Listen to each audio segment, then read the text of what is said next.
Hey everybody, Jonathan Gunlock here with the Grace SF Project.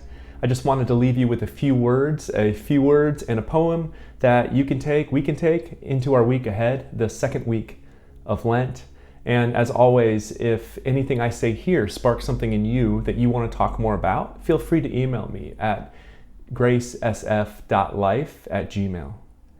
You know, I was in my first year of seminary in my late 20s, and I was down in Florida, and I stumbled upon a really strange book in the seminary bookstore. The title was really strange. It was something like, "You have not yet struggled against the flesh to the point of shedding blood." Something really weird like that. I don't even know how a publisher approves such a title, but it's rooted in an obscure Bible passage. The book is basically a Christian life hack book, like something like how to conquer all your sinful tendencies and bad habits using willpower that you didn't even know you had. But this strange book really intrigued me, at least for about a week, because I've always been interested in the way our minds work and in the ways we can unlock deeper forms of discipline and proficiency. And like all of us, I really do want to be a better person. So for about a week, I was really into this book. And during that week, I took a trip up to Chicago to see my old law boss from a previous career. He was one of my mentors. His name is John, really spiritual guy. We've had lots of spiritual conversations over the years. And I was like, "John, I found this book and it's really rocking my world. It's explaining how to direct all our mind's energy to grow and overcome weakness and sin. And I think it might help me become a better person, a better Christian, and maybe a better person overall." And John just listened to me. He was really kind. And he just listened to me go on for about 5 minutes. And then I'll never forget. He just kind of sat back in his chair, very kindly, very compassionately said to me, "You know, Jonathan, I've been working at this Christian life thing for maybe 50 years. I've tried all kinds of techniques and disciplines. I've tried so much. But after all this time, the only thing that has really worked for me over the long run is to focus on love. I mean, that's it, just to focus on love, how to love God, how to love others, how to love myself better, to make that the priority. And it's only when I've done that that things really seem to change. And it's only doing that that's been the practice that I can sustain over all this time."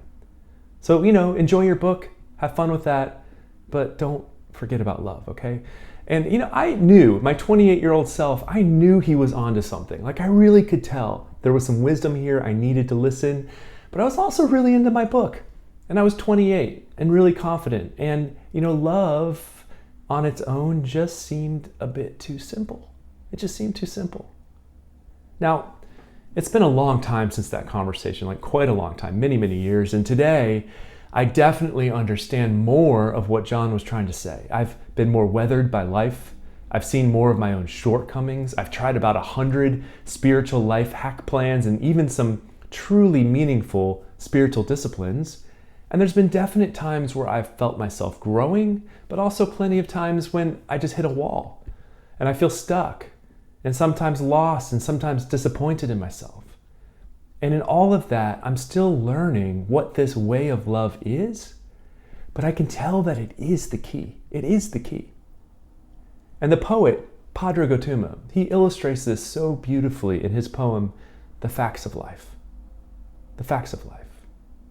That you were born and you will die. That you will sometimes love enough and sometimes not. That you will lie, if only to yourself. That you will get tired. That you will learn most from the situations you did not choose. That there will be some things that move you more than you can say. That you will live. That you must be loved. That you will avoid questions most urgently in need of your attention. That you began as the fusion of a sperm and an egg of two people who were once strangers and may well still be. That life isn't fair. That life isn't fair. That life is sometimes good and sometimes better than good. That life is often not so good. That life is real. That life is real. And if you can survive it, well, survive it well.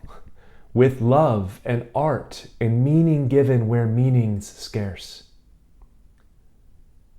That you will learn to live with regret. That you will learn to live with respect. That the structures that constrict you may not be permanently constraining. That you will probably be okay. That you must accept change before you die. But you will die anyway.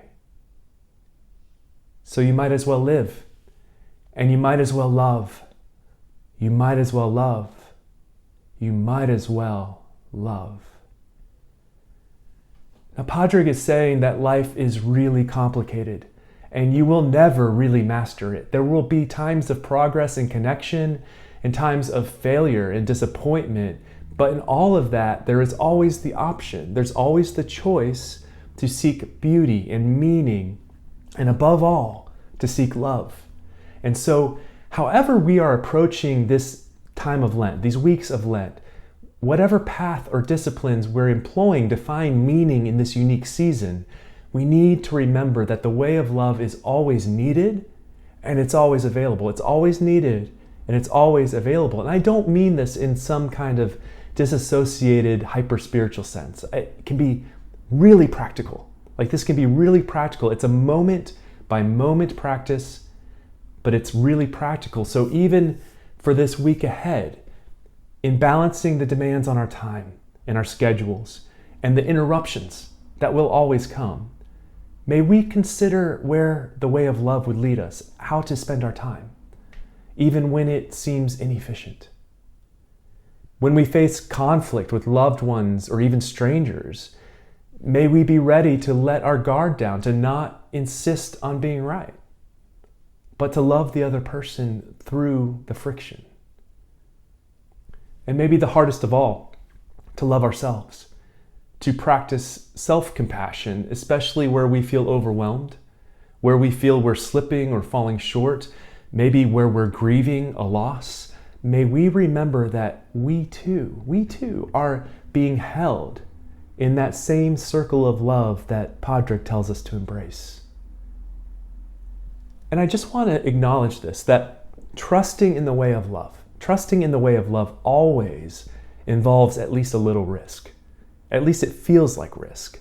You always have to let go a bit of your agenda. Sometimes even things that feel urgently important, you're going to have to let go. We're going to have to let go. But in my experience, when we can do that, when I can do that, and it's way less than half the time I feel I'm able to do it, but when I can, the way of love always proves itself. It always proves itself. It takes care of me and you and everyone in far deeper ways than we can imagine, than our strategic minds can imagine. So it makes sense that Scripture says that God is love. And if that's true, it means that love is the most fundamental energy in our lives and the very ground of our being, that love infuses and sustains all things and will always give us more than we can expect or imagine. So this week ahead, let's just try it. Let's give ourselves to the path, to the way of love. Let's take some risks in the name of love. And let's just see what God does.